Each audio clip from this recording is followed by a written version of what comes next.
This is Dr. Toby Capwell, curator, author, historical advisor, and all-round expert on historical arms and armor. And I'm your host, Dave Jewett, and today we're suiting up to babysit the cutest little Force-sensitive gremlin you ever did see, and breaking down some of the armor of the Mandalorian. But of course, Boba Fett is also a great study in how the distressing and damage on an armor tells a story of the experiences of that person. I don't think he would have succeeded as well as a character without all that damage. Oh yeah. The most important piece of armor of all. Yeah. The mail coat. Mail comes to Star Wars. There is a longer, deeper, extended edition of this episode over on our Patreon, link in the description below if you'd like to check that out. And while you're down there will also be a link to Toby's fantastic book, An Armorer's Album. We hope you enjoyed this episode, but now without further ado, it's over to Toby.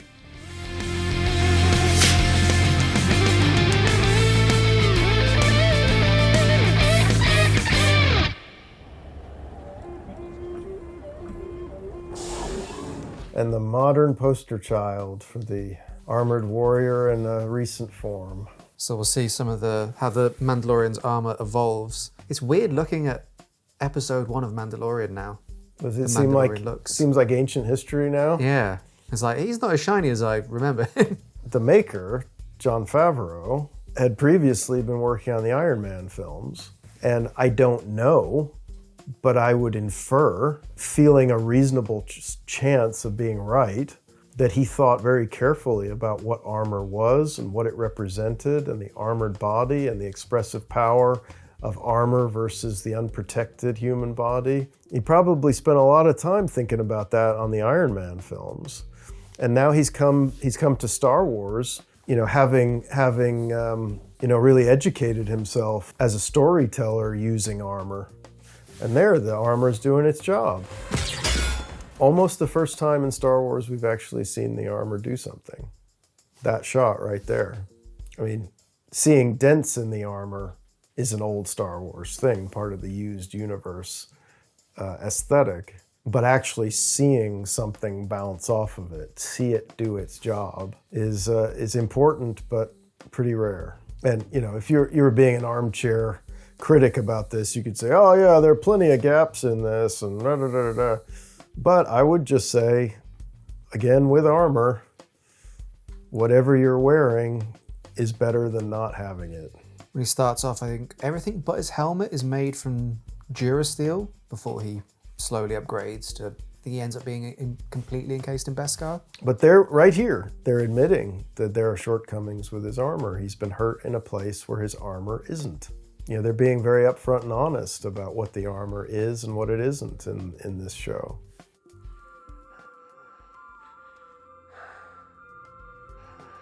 Oh, Baby Yoda. Those sweet months before they announced his actual name and everyone was calling him Baby Yoda. No, Baby Yoda.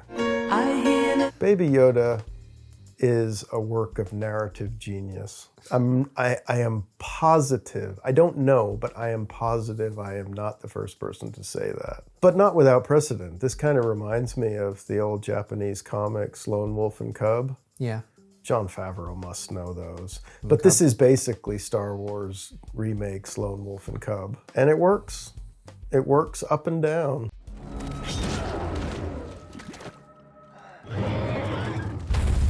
So him killing the Mudhorn and taking that as a symbol, is that something that might have happened through history? We've talked about, wearing animal heads for their power, but would a heroic deed be something that a knight would incorporate? Kind of. The one example from the Middle Ages that immediately springs to mind is an English noble family named Mannering. It's spelled Mainwaring, but it's pronounced Mannering. And I first encountered them when I was doing my PhD research, the work that became my Armor of the English Knight books. And I went to see an early 15th century effigy of a member of the Mannering family. And he's there in the church, and I was looking at him. And then I noticed that the crest on the helmet is an ass, the animal, okay? Internet. The animal, it's like a donkey, but not exactly a donkey. It's an ass, And I just thought, isn't that kind of a weird, kind of pedestrian, everyday, common beast of burden? Why would a knight associate himself with an ass? And, you know, when knights are often about predatory beasts, eagles, lions, wolves, boars, right? So what's the ass about? And I did a bit of research into the family, and there is a family legend that an ancestor fought in the Crusades, and they were in the desert in Palestine, and everybody was dying of thirst. All of their horses died of the heat and heat prostration and thirst. And the knights are trudging along on foot, and they come to some shepherd's hovel, and there's an ass tied up outside, who's there to pull a cart or something. This crusader Mannering, the name escapes me, puts his knightly saddle that he's apparently been carrying along with him just in case, puts the saddle on the ass and gets on it and makes the ass his new warhorse. And he says, as he rides forward, he says and it becomes the family's motto, "Forward however I can." It's like the knightly calling is more important than personal dignity. And so the ass becomes the family's symbol of that kind of selfless devotion to, you know, the righteous cause. So there's an example. Shout out to the humble ass. Right. The Mandalorian has a very kind of spaghetti western feel to it, while also being a Japanese story. But the knight defeating a great beast like that is yet another mythological level that they're playing with. This is the way. This is the way. And making an armorer a character, it seems in hindsight like a no-brainer.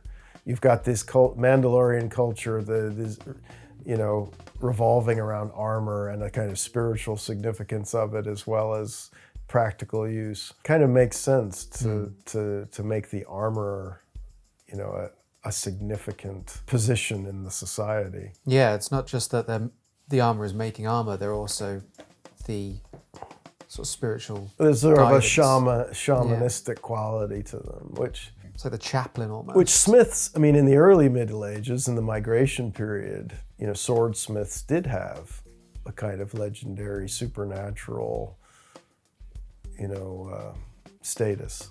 There's another example, that big guy in the blue-gray armor. We never see his face, not once, do we? No. And yet he's a perfectly fleshed out, useful character. Yeah, and you can pick out Paz Vizsla, the big guy, from the rest of them because of his stature, the color, his silhouette. And making the armorer female is an interesting choice too. Female armorers are not unknown historically. There's a early 14th century depiction of a female armorer working on a helmet, actually. And in Knight's Tale, famously, there's a female armorer. But there is something of a historical precedent for it. And in my research on armorers in England, I found a lot of reference to the female members of an armorer's family being involved in running the business in a lot of different ways. If you want to check out the extended edition of this episode and more breakdowns from Dr. Toby Capwell, then check out our Patreon. Over there, you'll find the director's cut of this episode, but also over 70 other extended director's cut episodes from a variety of experts, and even more Patreon exclusive content and EXP Discord access. Becoming an EXP patron helps to support the channel, allows us to bring in our wonderful experts, and lets us continue to make cool content like this. But whether you join the Patreon or watch along here on YouTube, I want to say thank you for your support, and now we'll get back to the video. I really love the amount of colour that the Mandalorians as a faction and culture have on their armour, both as individuals and to denote squads. And, But they all, I mean, the good specialities. ones, it's a kind of muted, matte color. In his new armor, he really distinguishes himself for being this shiny metallic color. That's kind of unusual for them, but that's the point of the character. Visual contrasts are always nice. The visual contrast between the Mandalorians and the Stormtroopers is really really striking. But I like that within the helmet there is some distant connection from, you know, Jango Fett being the source of the clone troopers that became the stormtroopers, Jango Fett being Right. a They're supposed to, Mandalorian. yeah. But, you know, at distant cousins of each other. Yeah, but the Mandalorians make a bit more of a reference to traditional human design, whereas the stormtroopers are constantly consciously moving away from that. So they really are very different aesthetics. He's taken a piece of a droid and started to use it as a piece of leg armor, which feels a bit weird because the droids are like sentient. It feels like you're skinning someone. Well, sure. But hey, That's what good organic metal's good materials are. It's just like making hardened leather armor or Yeah? something. Oh yeah, and that whole storyline of the retrieval of Boba Fett's armor is an interesting one. Again, lots of different ways the armor is used to tell the story. On the left, you've got Boba Fett's Empire Strikes Back armor, which is different than the Return of the Jedi armor, which is different again than Book of Boba Fett armor. right. I actually like the Empire Strikes Back one. Boba Fett's so interesting because for a character, like he's visually, aesthetically, he's super cool. I love Boba Fett, but if you rewatch the original trilogy, he's sort of rubbish at his job. But the armor is so cool. It's just like it doesn't matter that he shoots once, gets killed, doesn't do much bounty hunting. I think it must have been a source of considerable bemusement to the creators and producers of Star Wars that such a minor throwaway character turns into such an enormous fan favorite. And that's a credit to the design of his equipment, because his equipment is the character. There is nothing else. They retroactively try and put a character in there, and it really makes no sense at all and is completely inconsistent with his original identity. But He's killed accidentally. Han Solo turns around and stabs him in the jetpack. they almost lost me in the cinema in 1983 with that. You're like, you are doing what to Boba Fett? But of course, Boba Fett is also a great study in how the distressing and damage on an armor tells a story of the experiences of that person. You know, when I was studying 15th century effigies, I found that a lot of them, in depicting the armor of the dead knight, they show repairs on the armor where a strap broke and was replaced, or a decorative rivet got sheared off and was replaced by one that doesn't match the other ones. You see that all over effigies in England and Wales. And it's because the idiosyncrasies that develop on an armor, that big scratch where you nearly got killed, but your armor saved you, that tells your personal story. It's like a record of their deeds on the and, scar and, of their armor. and a big part of Boba Fett's success as a design comes down to the weathering and the damage on the equipment. I don't think he would have succeeded as well as a character without all that damage. That isn't actually reproduced correctly in this all the damage is sort of different now, but it's kind of, I wish it had been a little more consistent with the original somehow. But you know, when you recondition an armor, you know, when you bang out the dents and you clean off all those scratches and old sword cuts, you sort of erase some of the history of it.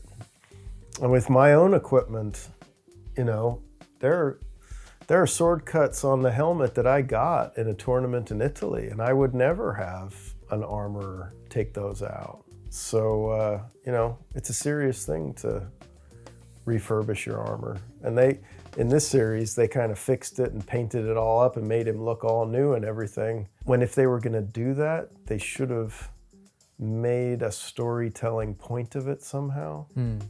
He should have struggled with it. It's interesting that I'd love to know your perspective, but from mine, Boba Fett's armor seems ill-fitting on this guy. Oh, it does. It looks terrible on him. It's not made for him. No, this is a tall, thin guy. He needs different gear. But I've seen that. You know, I've put my armor on someone else. It looks totally different. It's the same armor, all the same pieces. But you know, if that person's neck is a little bit longer, their legs are a little bit shorter, it sits differently on them because their shoulders are a little more hunched. Looks totally different. The armor and the wearer go together.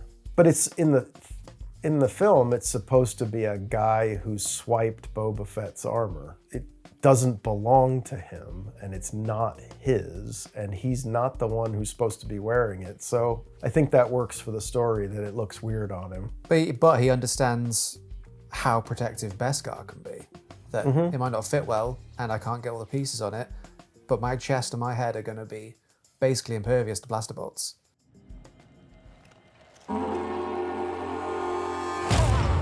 I do like the sort of longer, sort of almost robes that he's wearing on the lower half, combined with the upper pieces. Well, he's been living with the Tusken Raiders or something. Yeah, it's another thing that shows his story in its entirety. Missing pieces of armor, damage, Tusken Raider. But he's a shorter, stockier guy, and the armor looks much better on him. They just leave. Wouldn't you? We've had enough. Mandalorian and Boba Fett, I am out of there. Now, in this part, the plates are not sitting well on him. They're sticking out.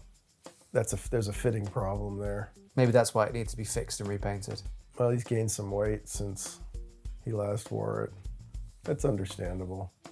The Mandalorian wanted you to have this. Oh, yeah. The most important piece of armor of all. Yeah. The mail coat. I remember this. Mail comes to Star Wars. It is an interesting design problem. If you've got to put armor on Baby Yoda, what do you do? That isn't just going to cause a riot. I like the whole thing about his spear, that his significant mystical hero weapon being the spear.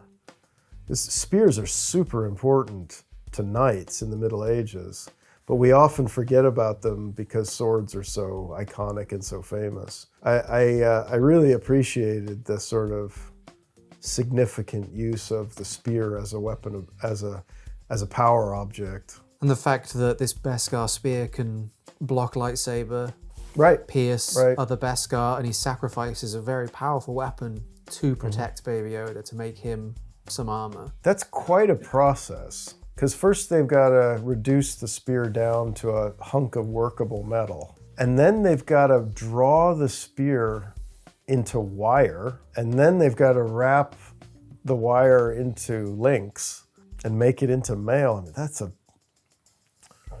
God, That's a I Monday shudder morning to for the think of armorer. it. Well, it's a little mail coat, so it's not going to take that long, even if it's made out of pretty fine links. It's not once you've got the links made up, it's not a big job, really. When it first appeared, it reminded me of Frodo's mithril. Seems to... All this stuff influences all this other stuff, doesn't it? So it absolutely is a reflection of that. I mean, a mail coat is really the best you can do for him. I guess you could make a helmet for him, but the ears would have to go somewhere. Well, he's sort of got two layers of armor, the coat, and then the sort of egg that he floats around in is implied to be quite armored. And he won't grow much more, so leave some slack in the armor. Yeah, I mean, I know that even if, like, inside my helmet, if one of my ears gets folded a bit, it's incredibly annoying. So Baby Yoda could not, like, fold his ears down inside a helmet. He'd have to have his ears poking out of the helmet. Hey, you know, it's like a horse's helmet, you know, on a chevron for a horse. They either have ear guards, steel ear covers, or it's just cut out and the ears stick out. I mean, there's a good precedent for that. I'm not advocating for plate armor for Baby Yoda. I'm just... Yeah, the film's not out yet. Who knows what Baby Yoda's going to be rocking in that movie. Yeah, see, this is taken straight out of Lone Wolf and Cub. Because doesn't he have to choose here? Doesn't he have to choose the armor versus something else? And then, little male shirt, really cute. See, but there's kind of a problem. Isn't it a bit too much on the nose when, again, those references to the real world start creeping into Star Wars? Don't you think that's a problem? As kind of cute and silly as it is. What is a male? I mean, it's Beskar male, so I suppose it would do something against the lightsaber. But in Lone Wolf and Cub, the baby has to choose between a ball and a sword. Path of the Mandalorian, Right. Path of the Jedi. This is straight out of Lone Wolf and Cub. I'm sure Jon Favreau would be very upfront about that. He probably loves comics. Thank you all for watching. We hope you enjoyed the episode. If you did, make sure you like the video, subscribe, and leave your thoughts in the comments section down below. As always, I want to give a massive shout out to all of our wonderful supporters over on the EXP Patreon for helping us make cool content like this. We've got more videos featuring Toby and some new experts coming very soon, so make sure you stick around for those and let us know who else you'd like to see on the channel and what else you'd like to see us cover. But until next time, thank you again for watching, and I will see you very soon. Nice shot. I was aiming for the other one.